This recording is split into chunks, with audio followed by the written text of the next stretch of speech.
My name is Lexlixatkwa7 and I'm from the Lexlixatkwa territory and the Lil'wat nation, and I'm an Ucwalmícwts person.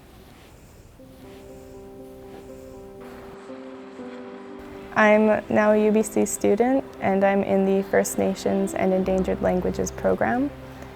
And I learn how to document and transcribe Indigenous languages.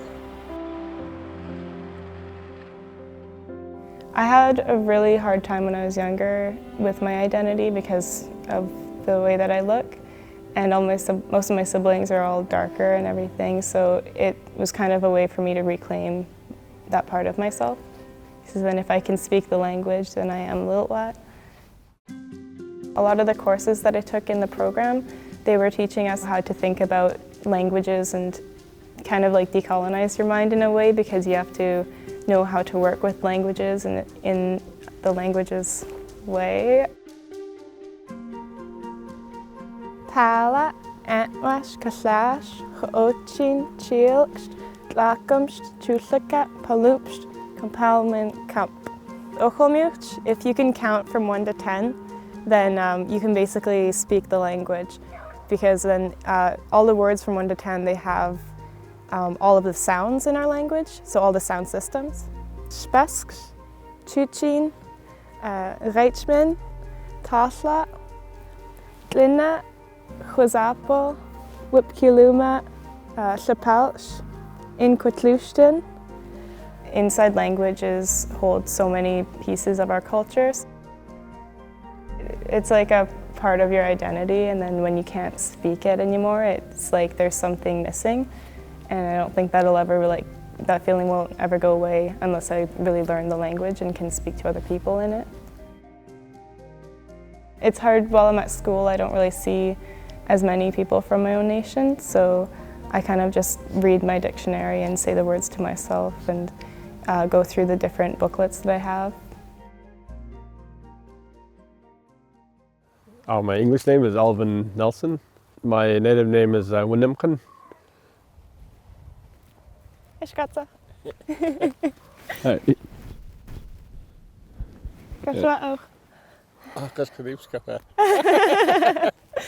Yeah, I'd have to say I'm really proud of my daughter Maya for taking up that linguistic subject, and I really believe that it could help our people. Have you been training? No, I didn't have time. No? I can only try to help her with what I can remember. I noticed that a lot of the students that are doing language course, they don't have certain sounds that I grew up with. How would you say it, going hunting? To hunt is pechem.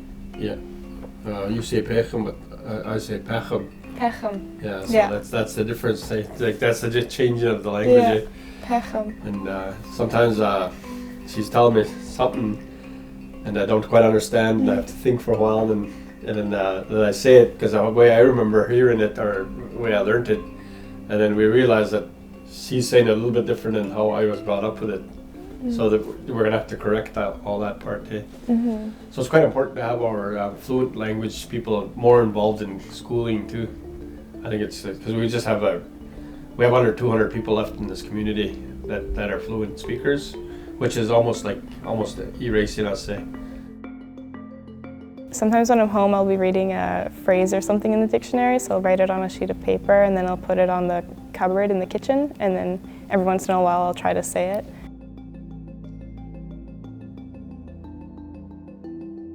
I hope it doesn't rain too hard. I kind of just grew up with archery, really. I'll still need some tape though. I got tape. I got it with me. You got some on you? Yeah. Okay.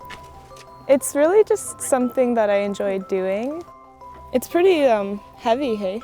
No, it's 35. It felt a lot heavier. I really enjoy competing because you kind of get a chance to talk to a bunch of people from different cultures and who speak different languages. So when I was competing, I really wanted to be able to speak my own language so I could share it with other people. It makes me more motivated as well to learn it.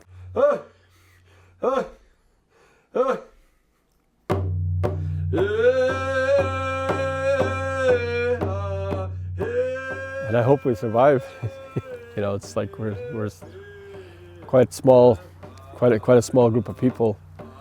In our area here, where I think we're only around 2,500. We just decided that nobody's going to help us start a school, so my Uncle John just said, well, I'll volunteer, I'll be a teacher. You know, he wasn't a teacher, but he was actually my best teacher I ever had. I've grown up hearing him tell us all about all these different stories, but you always need to hear them again and again so that you have the story right. And then I like hearing him sing because he's a really good singer.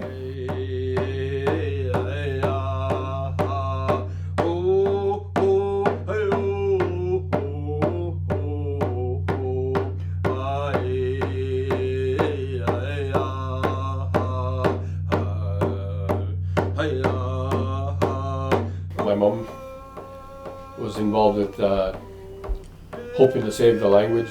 So, but now we have Maya. Hopefully she can revive some of the language. Did you ever think you'd see the day when they'd be teaching it on this level? Yeah, I think I did actually. You know, when I was younger, I thought that anything's possible. My mom always told me anything's possible.